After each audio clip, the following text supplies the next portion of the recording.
AFP, Getty Images. Roozbeh Ebrahimi is an Iranian-American journalist living in New York City. He is currently the editor-in-chief of the Persian-language publication Iran in the World. Here, he discusses the recent unrest that has roiled his homeland, leading to the deaths of 21 people and the arrests of 450 protesters. I've lived in New York City for 12 years, and this is the second time I've watched from afar as protests erupted in Iran. The first was in the wake of the 2009 presidential election, when millions of Iranians demonstrated in the streets, giving birth to the Green Movement. And now we've witnessed nearly a week of protests all around Iran, the country where I was born and raised and where all of my family and friends still live. On the second day of the recent rallies, a former colleague from Iran sent me a short clip of people in a small city in northern Iran chanting, "Death to Khamenei," meaning Ayatollah Khamenei, the supreme leader. In another clip, protesters chanted, "Leave Syria alone, and think about our life." "What is going on, Roozbeh?" my colleague asked in wonder. "It has been a long time that I have ever seen this kind of anger. They don't care how the police will react." A friend in another city said these protests feel different than the ones before. Roozbeh Ebrahimi, people are angry about mismanagement and corruption, he said. Every time the president appears on TV, he describes our country as a paradise, where everything is fine and everyone is happy. But many people are without jobs, and the price of basic goods has increased dramatically. For instance, the price of eggs, milk, potatoes and rice recently skyrocketed by up to 50%. Same goes with gas, the price of which is also expected to rise by 50%. My friend said he knows someone working for a company under government control who hasn't received his full salary for the last 3 months. Many Iranians have been left wondering how to meet the basic needs of their families. Sitting here in New York and watching your friends, family members and former colleagues face suppression and neglect from authorities is one of the hardest experiences that an immigrant can face. Sometimes, you feel useless, sometimes, you want to be there next to your friends in the streets of Tehran, and sometimes, you just want to close your eyes and hope for a great outcome from these hardships people are enduring. Iranians have always been looking for change. Change that will bring them a better life, and change that will guarantee their fundamental human rights. But what we're seeing in Iran these days is different from the previous uprising in 2009, which involved mostly middle-class protesters in Tehran. I'd say it's closer to what went on in the few weeks before the Islamic Revolution of 1979. That said, the current uprising doesn't have a leader. It started spontaneously in the city of Mashhad, in northeast Iran, and spread across the country very quickly. After a week of protests, we've seen small and large demonstrations in more than 40 cities in Iran, which wasn't the case in the 2009 uprising.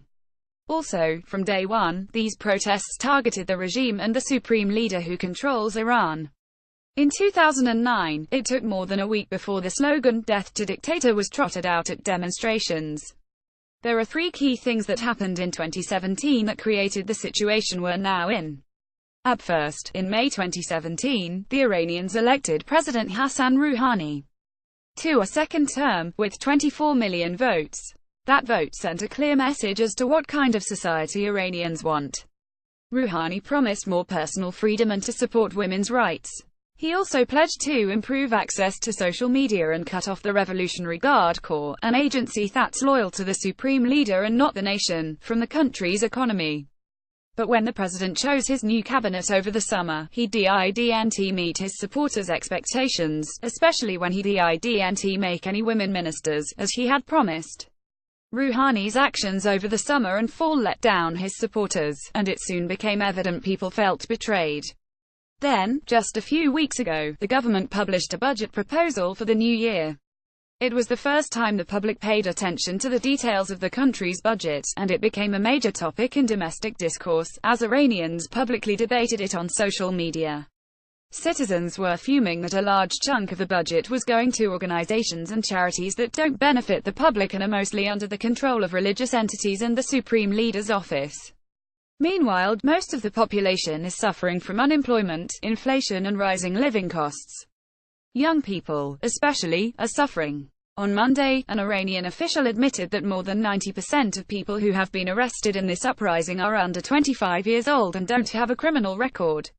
That speaks volumes about what has sparked the recent events in Iran. It's been 2 years since the Iran nuclear deal went through, and citizens are angry that it didn't solve the country's economic woes. Unemployment has risen to 12.4%. Among youths, the rate has climbed to 28.8%. People are not seeing the improvement they expected. One of the main reasons that Iranians, especially young people looking for jobs, are upset. Iran's population is very young, as nearly 3/4 of citizens are under 35. That means the majority of the population was born after the Islamic Revolution in 1979, and wants a better life with more opportunity. Despite the government's censorship efforts, most youths are connected to the rest of the world through the internet and social media, especially in big cities. But the Islamic Republic isn't flexible enough to adopt the new visions that this new generation is demanding. Hassan Rouhani. Getty Images. Just 10 days ago, Tehran police announced that 230 young Iranians had been arrested for attending mixed parties, with boys and girls, on the Yalda Night, a winter solstice celebration.